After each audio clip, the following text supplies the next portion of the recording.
পীরগঞ্জে প্রাণী সম্পদ কর্মকর্তার বিরুদ্ধে দায়িত্বে অবহেলা ও গাফিলতির অভিযোগ, তদন্তের নির্দেশ। ঠাকুরগাঁওয়ের পীরগঞ্জ উপজেলা প্রাণী সম্পদ দপ্তরের উপসহকারী প্রাণী সম্পদ কর্মকর্তা মোহাম্মদ আহসান হাবিবের বিরুদ্ধে দায়িত্বে অবহেলা, অসদাচরণ এবং দীর্ঘদিন একই কর্মস্থলে থাকার অভিযোগ উঠেছে। এ বিষয়ে উপজেলা নির্বাহী কর্মকর্তা, ইউএনও ও এক্সিকিউটিভ ম্যাজিস্ট্রেট বরাবর লিখিত অভিযোগ করেছেন এক ভুক্তভোগী খামারি। অভিযোগ সূত্রে জানা যায়, উপজেলার জগথা এলাকার বাসিন্দা ও পেশায় সাংবাদিক মোহাম্মদ মনসুর আলী দীর্ঘদিন ধরে গবাদি পশু পালন করে আসছেন। তিনি অভিযোগ করেন, লাম্পি স্কিন রোগের টিকা সংগ্রহে একাধিকবার যোগাযোগ করলেও সংশ্লিষ্ট কর্মকর্তা কোনো কার্যকর সহযোগিতা করেননি। অভিযোগে আরও বলা হয়, প্রয়োজনীয় টিকা না পাওয়ায় ২০২৬ সালের ২৯ এপ্রিল একটি ফ্রিজিয়ান জাতের গরু মারা যায়, যার বাজার মূল্য প্রায় ৭০,০০০ টাকা। পরবর্তীতে আরও ৩টি গরুর চিকিৎসায় বাইরে থেকে টিকা সংগ্রহ করে অতিরিক্ত প্রায় ১০,০০০ টাকা ব্যয় করতে হয়েছে বলেও দাবি করা হয়েছে। এটি মোট প্রায় ৮০,০০০ টাকার ক্ষতির কি জন্য আসছেন? হ্যাঁ, ভ্যাকসিন করতে আসলেন। এখন তখন ওই যে আপনার হাবিব সাহেব, আহসান হাবিব, আপনার যে ভ্যাকসিন দেওয়ার যে আছে উপসহকারী, উনি আমাকে বললো যে 18টা গরু লাগবে, তারপরে নাকি আমাকে ভ্যাকসিন দিবে, এবং আমার সাথে খারাপ ব্যবহার করছে হাসপাতালে, এবং সে মোবাইলেও আমাকে বাজে ভাষায় সে গালাগালি করছে। এর আগে ওর কারণে আমার গরু 2টা মারা গেছে। গরুটা, এই বাছুরটা যে আমার মারা গেল ওর কারণে। আপনি তো নিজেও সাক্ষী না? আপনি আসলে তো চিকিৎসা দিয়েছিলেন। 15 দিন আগে ভ্যাকসিনটা দিলে আমার বাছুরটা মারা যাইতো না। এটা তো আহসান হাবিবের আপনার হলো কি বলে গাফিলাতির কারণে। এখন কি জন্য পাঠাইছে বলেন? এখন কে পাঠাইছে আপনার? করার জন্য পাঠাইছে এফএমডি কে?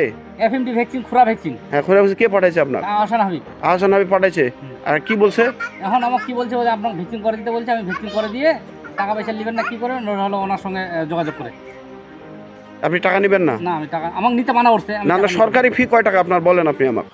সরকারি ফি আমি তো বলতে পারবো না, আমি ওভাবে সরকারিভাবে করি না। আমাকে যেখানে যাইতে বলে আমি সেভাবে। আপনি ভ্যাকসিন এখন করবেন, আপনার যেটা পারিশ্রমিক আপনার হলো যেটা দাম ভ্যাকসিনের, সরকারি যে রেটটা আছে আমি সেটাই দেবো।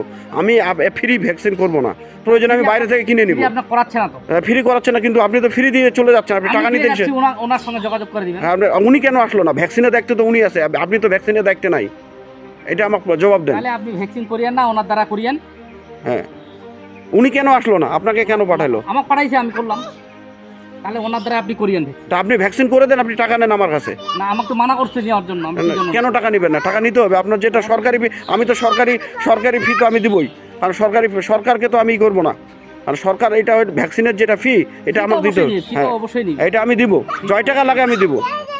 উনি জানে কয় টাকা সরকারি। ওনার কারণে আমার একটা বাছুরের পিছনে আমাকে মিনিমাম 10,000 টাকা খরচ করতে হয়েছে।